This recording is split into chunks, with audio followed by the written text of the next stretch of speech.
I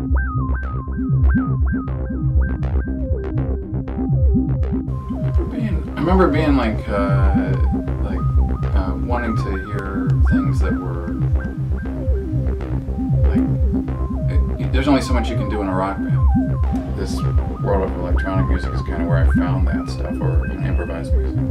When you're building an instrument, you're going to be looking at what sort of sounds you can create, and that is exploring. That was where that freedom started for me. At this point, if I'm working on an instrument for myself, or if I'm altering any of the instruments that I've got, I'm looking to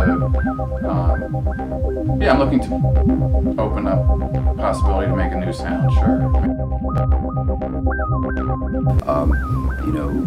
For me, it was things like hearing a tape playing backwards, slowed down for the first time. It was just, oh my God, sound is can be made to be something that goes beyond what I can do with my fingers and with strings, and that for me, I guess, was my seduction into electronic music. And that's the thing, by being seduced into electronic music, I think that there's this natural affinity with what people, or at least in my own mind, what I imagine experimental music to be. Because suddenly I could bend and twist sounds beyond, into the acousmatic space, that space where there's no plausible explanation for that. Like, what is that sound?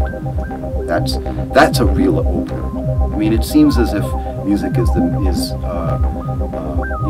macrocosm that includes all other microcosms who are resident there. So you have all of these musical principles that are as old as Pythagoras and older still, but now you've extended them into this other way of working with sound, where you can study ever finer and finer gradations of frequency.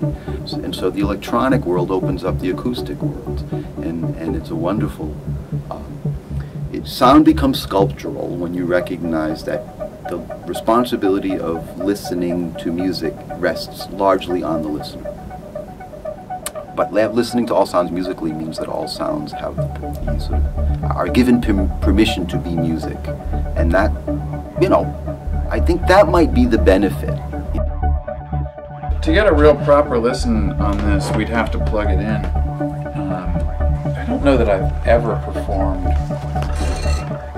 without amplification on this instrument. A lot of the sounds are produced by very small actions. That sound amplified, it's a whole other game. This pickup here. So you've got the standard 4 strings, and you have nail files and other metal files underneath that. Yeah. And then an entire second and third layer of, what did you call those strings? Those are sympathetic strings. Sympathetic strings. Not my invention. The tailpiece actuates those two. Those strings come around this pin and come back to a tuning block. And this piece of metal here I found on the street. It's from a construction site. The cello was getting boring, and I found that on the street, and then that's at least 15 years ago. That's really, instrument's been taken apart. This is attachable and detachable, as you saw in, a minute.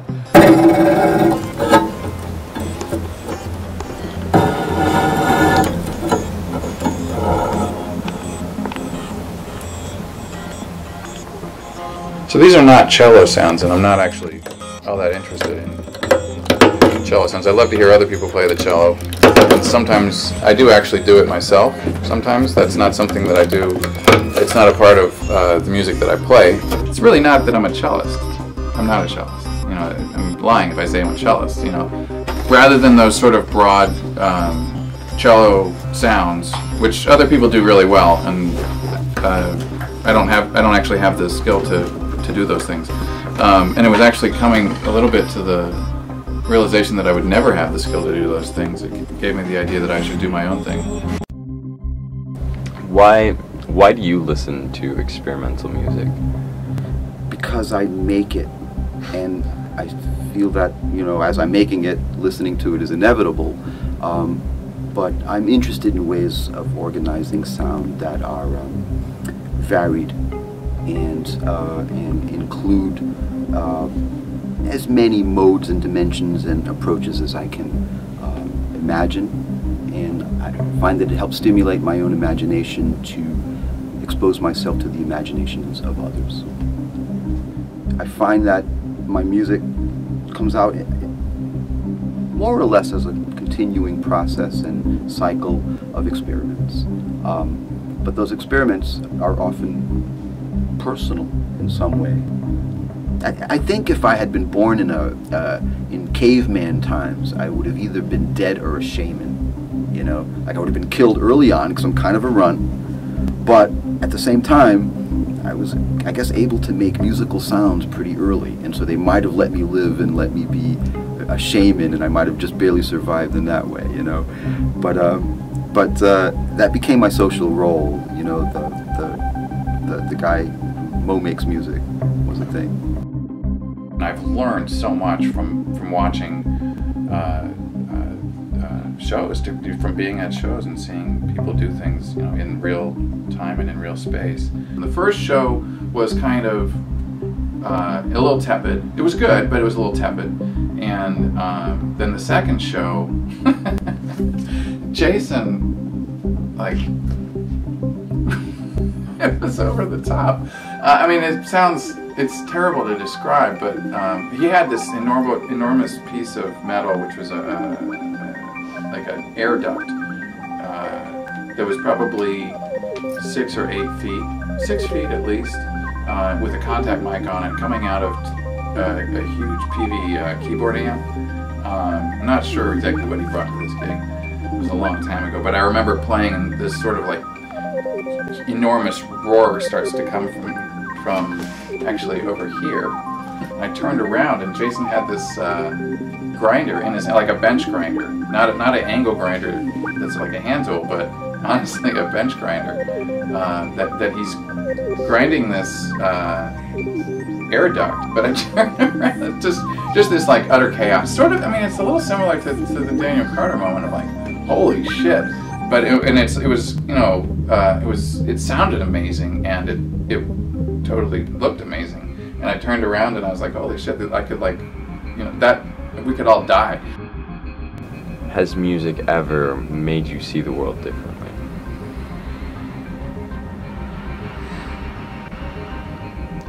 Yeah, all the time.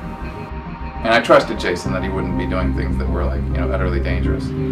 But just this moment of, like, it's a really heightened moment. I mean, I'm trying to describe, like, it's like this, you know, I'm trying to come up with an analogy, but that's impossible. You just feel really alive. You feel really alive, yeah, and you get to react to it, and you're in this thing in real time. Music has brought me moments of what has felt like, you know, points of transcendence, where for a split second, I think maybe that's partly what I'm always kind of hoping for, in fact, is that, you know, for a split second there, all is in order. All has reached some momentary point of transcendent perfection. And I'm not sure what else has ever done that for me in quite that same way. This was just like, you know, this super energetic thing, and really chaotic, and really like the earth cracking kind of feeling. Beautiful. You know, it would be impossible for me to think about not doing it. The people are great, and the experiences are great, and these kind of experiences are, you know, I mean, I know that I'll have those, and I can't say, you know, the next show that I play that I'll have that sort of like heightened event, you know, but it's usually a good time.